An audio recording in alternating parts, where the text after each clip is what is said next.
Accompagner ton enfant à exprimer ses besoins et à y répondre. C'est la suite de la vidéo sur la roue des besoins et des émotions. Ici, on va expliquer comment utiliser la roue des besoins et des émotions, comment mieux les identifier et comment mieux y répondre.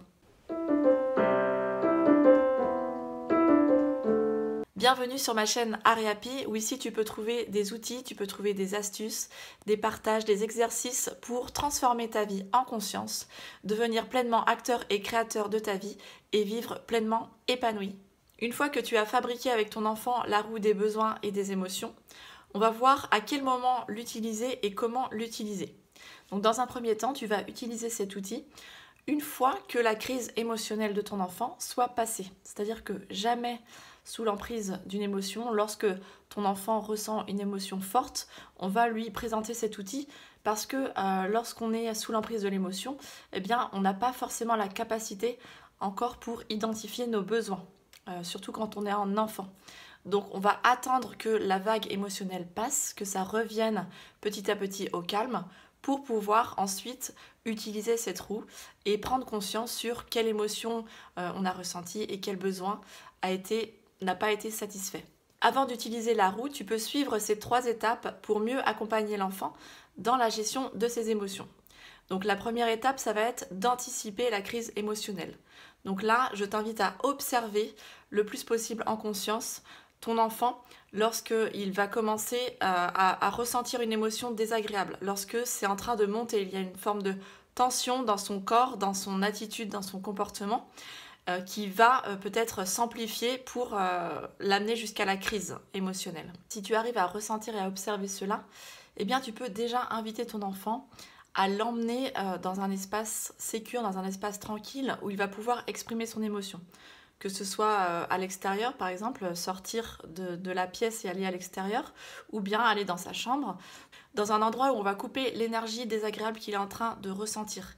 Parce que comme tu sais, l'émotion est une information, est une énergie et donc a une fréquence vibratoire. Et s'il se situe dans un espace, dans un endroit où il y a déjà cette tension, cette énergie, eh bien, il peut la ressentir ou l'amplifier fortement. Donc l'idée, c'est déjà de s'extirper, de sortir de cette scène, de cette pièce, pour qu'il puisse exprimer plus facilement l'émotion désagréable s'il en ressent une, et ensuite la transformer petit à petit pour revenir au calme. Donc ça demande également ici d'aller observer tes propres émotions et d'apprendre à les maîtriser, à les gérer. Observe-toi à ce moment-là si tu ressens du stress. Observe-toi à ce moment-là si tu as envie de déverser une émotion désagréable ou tu as certaines pensées négatives par rapport à ce que tu as vécu par exemple pendant ta journée ou autre chose. Si toi-même tu es dans des énergies plus basses et tu n'as pas fait ce nettoyage émotionnel, eh bien on va le ressentir autour de toi, il va y avoir un impact autour de toi et ton enfant peut l'amplifier.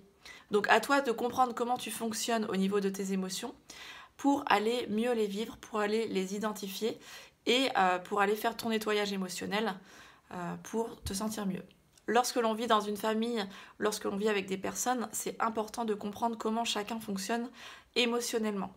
Et pour ça, tu peux aller voir dans ton Human Design, au niveau de ton plexus solaire, si tu as le plexus solaire qui va être défini ou non défini, c'est-à-dire s'il est coloré ou blanc, eh bien ta manière dont tu vis les émotions sera différente.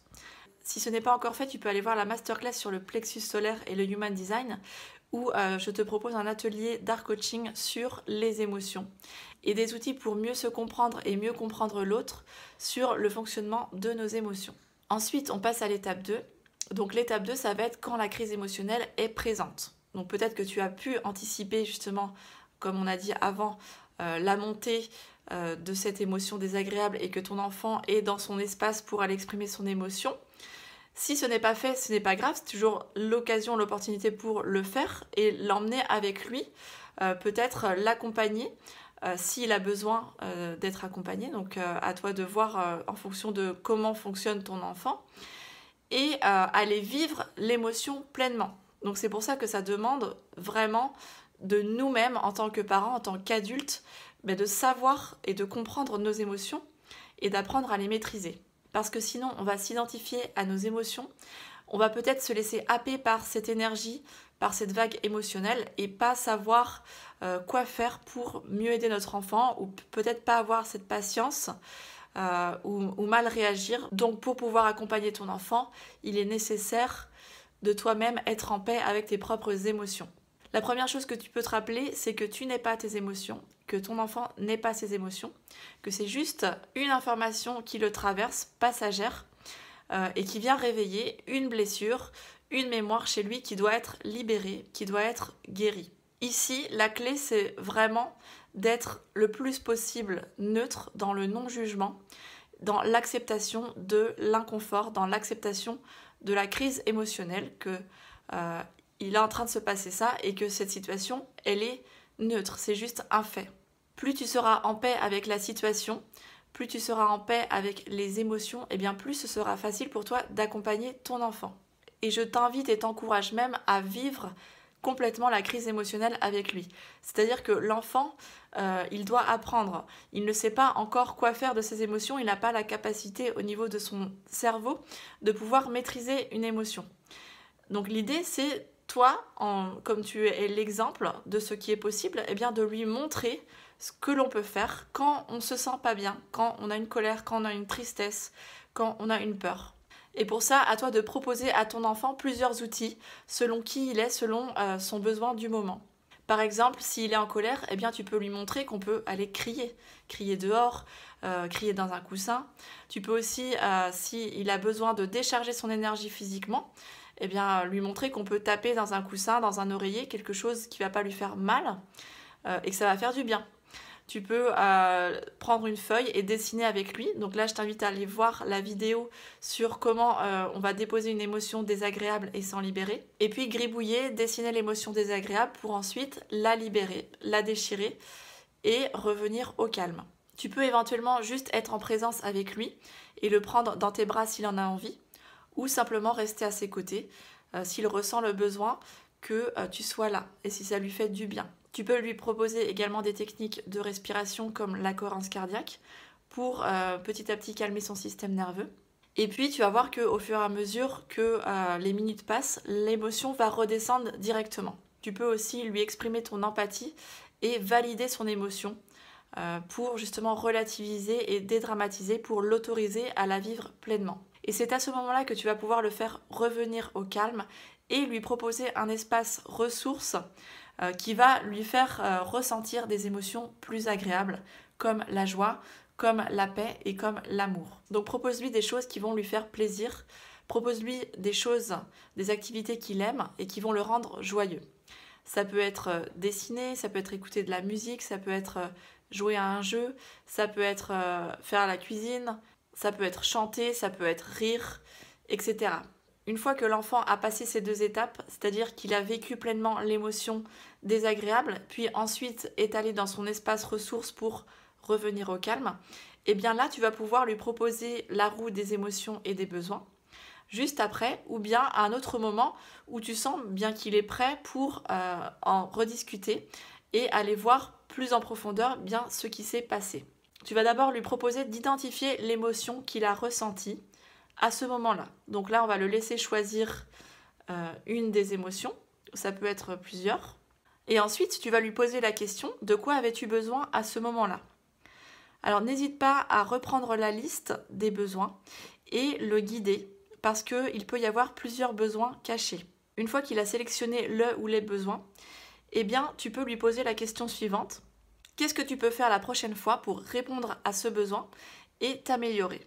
Et là, l'idée est de trouver une solution ensemble pour que la prochaine fois, il puisse mieux répondre à ce besoin. Il va sans doute trouver des idées tout seul, mais n'hésite pas à l'aider à trouver des solutions pour la prochaine fois. Je vais te mettre un exemple concret. Imagine que la situation est la suivante.